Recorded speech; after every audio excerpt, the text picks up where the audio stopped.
नमस्कार दोस्तों, मैं गोपाल राजपूत आपका दोस्त, आपका साथी एक बार फिर आपका स्वागत करता हूं। इस वक्त मैं चिल्ला गांव के सीएम श्री विद्यालय के अंदर हूं। यहां पर प्रगतिशील शिक्षक न्याय मंच द्वारा एक बैठक का आयोजन किया गया। हमारे साथ उनके उम्मीदवार हैं जो कि अपनी अपनी बातों को रखेंगे और क्या उनकी मांगे हैं और किस प्रकार चुनाव होने वाला है। डागर साहब हमारे साथ हैं। सबसे पहले तो आपको बहुत बहुत शुभकामनाएं मेरी दिल्ली मिशन परिवार की ओर से। क्या कहेंगे, किन मुद्दों पर आप चुनाव लड़ेंगे? धन्यवाद सर। मैं doctor Pradeep Dagar, president candidate प्रगतिशील शिक्षक न्याय मंच की ओर से हूँ। जीएसटीए गवर्नमेंट स्कूल टीचर एसोसिएशन का हमारा चुनाव है। साथियों, मैं आपके चैनल के माध्यम से साथियों को बताना चाहता हूँ, कहने को तो हम विश्व के सबसे बड़े लोकतंत्र के निवासी हैं और उसकी भी राजधानी में रहते हैं, लेकिन इसी दिल्ली राजधानी में गवर्नमेंट स्कूल टीचर्स के लोकतांत्रिक अधिकारों का हनन पिछले 11 साल से हो रहा है। आपको जानकर हैरानी होगी, जिस देश का हमारा प्रधानमंत्री और मुख्यमंत्री भी 5 साल में डिसाइड हो जाते हैं, जो कर्मचारी एसोसिएशन का चुनाव 3 साल में फिक्स होता है, लेकिन इसी दिल्ली में 11 साल बाद अब चुनाव हो रहे हैं। तो ये बड़ा अपने आप में प्रसन्नवाचक चिन्ह है कि हम कहने को तो शिक्षित वर्ग हैं, लेकिन हमारे ही डेमोक्रेटिक राइट्स का उल्लंघन देश की राजधानी में हो रहा है। तो इस चुनाव में हमारा सबसे पहला मोटिव ये रहेगा कि जीएसटी का जो चुनाव है वो हर 3 वर्ष समय पर होना चाहिए। क्या मुद्दे रहने वाले हैं? क्या आपको लगता है किन अधिकारों का हनन हुआ है अभी तक टीचरों के? साथियों, सबसे ज़्यादा हनन तो हमारा ये हो रहा है कि शिक्षकों की मान मर्यादा प्रतिष्ठा रोज तार तार हो रही है। आप तो मीडिया के साथी हैं, आप तो जानते हैं किस प्रकार हर दूसरे महीने या हर महीने शिक्षकों पर आत्मघाती हमले हो रहे हैं, टीचर्स को पीटा जा रहा है, यहाँ तक कि उनकी जान तक भी ली जा रही है। सबसे पहला हमारा मुद्दा रहेगा शिक्षकों पर हमला। जिस प्रकार हॉस्पिटलों पर आपने बोर्ड देखा होगा कि हॉस्पिटल के किसी भी कर्मचारी पर हमला नॉन अवेलेबल, गैर जमानती श्रेणी में, तो हमारी पहली मांग रहेगी कि पहले हमारी सुरक्षा को पुख्ता किया जाए, किसी भी शिक्षक पर हमला नॉन अवेलेबल श्रेणी में हो। ठीक है, हम बात कर लेते हैं अध्यापिका के नाम से जो मशहूर है, दिल्ली में एक बड़ा चेहरा है, ललिता जी हमारे साथ है। एक 11 साल बाद आपको चांस मिला है और किस आधार पर आप चुनाव लड़ेंगे? नमस्कार। सबसे पहली बात तो मैं बता दूं, हमें 11 साल बाद नहीं, 50 साल के बाद महिलाओं को जीएसटी में एक अपना आवाज़ रखने का मौका मिला है और मैं प्रगतिशील शिक्षक न्याय मंच की उपाध्यक्ष हूँ। और ये सोच है प्रगतिशील शिक्षक न्याय मंच के, हमारे अध्यक्ष की और हमारे सभी पुरोधाओं की। उन्होंने कहा कि 60% की भागीदारी है महिलाओं की, लेकिन जीएसटी में उठाने के लिए महिलाएं नहीं हैं। तो उन्होंने स्वागत किया कि जोनल लेवल, डिस्ट्रिक्ट लेवल और सेंट्रल लेवल पर महिलाएं आएंगी और महिलाएं अपनी बात रखेंगी। क्या बात रखेंगी? जैसा कि हम देखें बिहार और झारखंड में अब 12 पीरियड लीव मिलती हैं बहनों को, हाल ही में कर्नाटका ने भी दी है। तो दिल्ली में भी बहनों को हक अधिकार मिलना चाहिए और ये प्रगतिशील शिक्षक न्याय मंच दिलवा सकता है। इसी के साथ में सीसीएल जो बड़े आसानी से नहीं मिलती है। बात हम अपने हक अधिकारियों करें तो महिलाओं की 60% की आबादी और उनकी बात करने वाला कोई नहीं है। हम पढ़ाने के लिए यहाँ आए हैं, लेकिन पढ़ाने के अतिरिक्त 122 काम हमसे करवाए जाते हैं। हाल ही में बीएलओ की ड्यूटी देते हुए 16 लोगों की जो है देखिए आप मृत्यु हो चुकी है। कोरोना की ड्यूटी में हमने हर जगह ड्यूटी दी, वहाँ भी मृत्यु, लेकिन आज तक भी इंश्योरेंस नहीं है।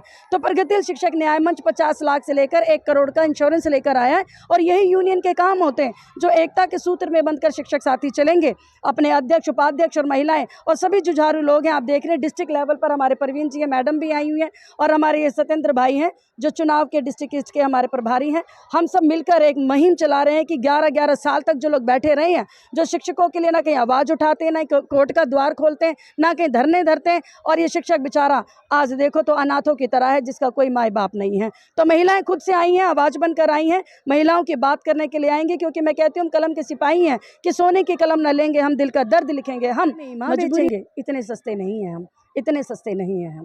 क्या बात कही आपने। पर मैं जानना चाहूँगा, कहा जाता है जब किसी भी पेशे में, खासकर पेशा नहीं कह सकते, ये एक जिम्मेदारी है शिक्षक होना।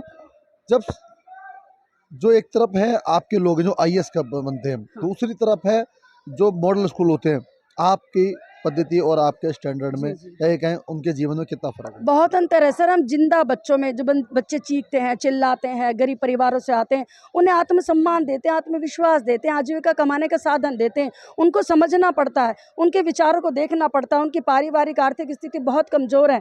सबसे पहले उन्हें भी आत्मविश्वास देने में आकर उनका सम्मान तो होगा ही, साथ ही उन्हें हर प्रकार की वो सुविधा मिलेगी जो बच्चे डिजर्व करते हैं। देखिए स्कूल बहुत अच्छे हैं, लेकिन शिक्षकों के लिए बहुत अच्छा काम करना पड़ेगा।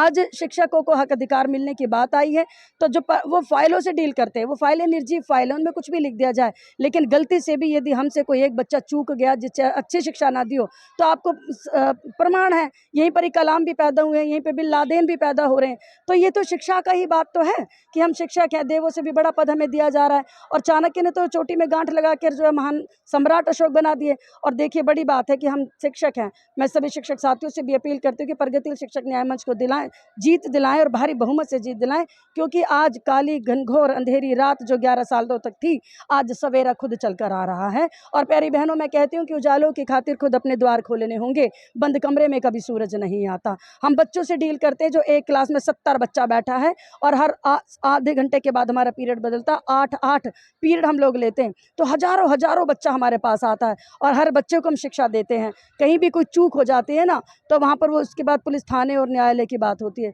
लेकिन हम ऐसा होने ही नहीं देते। हर बच्चे को हम नौकरी की बात करते हैं, हम बच्चे को उसके सम्मान की बात करते हैं, हम बच्चों को हुनर सिखाते हैं। आज विद्यालयों में जिस तरह से शिक्षक जूझ रहा है, उसे ना गर्मी में सुविधा मिलती है, ना सर्दी में सुविधा मिलती है, ना ही कोई बहुत अच्छी तनख्वाह मिलती है।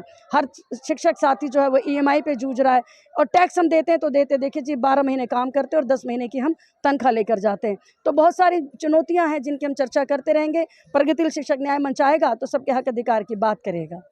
किस प्रकार देखते हैं 2 शब्दों में आप ललिता जी को? और मेरा नाम अपराजिता लाल है और मैं as a executive member district east से खड़ी हूँ। मेरा मानना ये है कि जब हम कोई ड्यूटी की बात करते हैं तो टीचर सबसे आगे होते हैं, चाहे BLO की ड्यूटी हो, चाहे इलेक्शन की ड्यूटी हो, चाहे सेंसस की ड्यूटी हो, उसमें हमेशा टीचर सबसे आगे रहेगा, उसको कहेंगे ड्यूटी दे। लेकिन जब टीचर्स को राइट की बात करता है तो उसको सबसे पीछे कर देते हैं, उसका तो कोई राइट ही नहीं बनता है। आपको सैलरी मिल रही है ना हर काम की, एक यही लाइन बोल के कि सैलरी मिल रही है, सैलरी हमें बच्चों को पढ़ाने के लिए मिल रही है, बाकी सारे कार्य काम के लिए नहीं मिल रही है, तो उसको इंक्लूड करके क्यों कहा जाता है कि नहीं? तो टीचर्स की एक्सप्लॉयटेशन सबको मिल रही है, लेकिन जो ह्यूमिलेशन और एक्सप्लॉयटेशन जो टीचर्स का हो रहा है, ऊपर वाले लेवल से भी और नीचे से भी हर तरह से हो रहा है, उसको हटाने के लिए GST का इलेक्शन इस वक्त प्रगतिशील शिक्षक न्याय मंच को जीतना बहुत ही जरूरी है। मैं गोपाल राजपूत, मेरी दिल्ली मेरे स्थान के लिए CM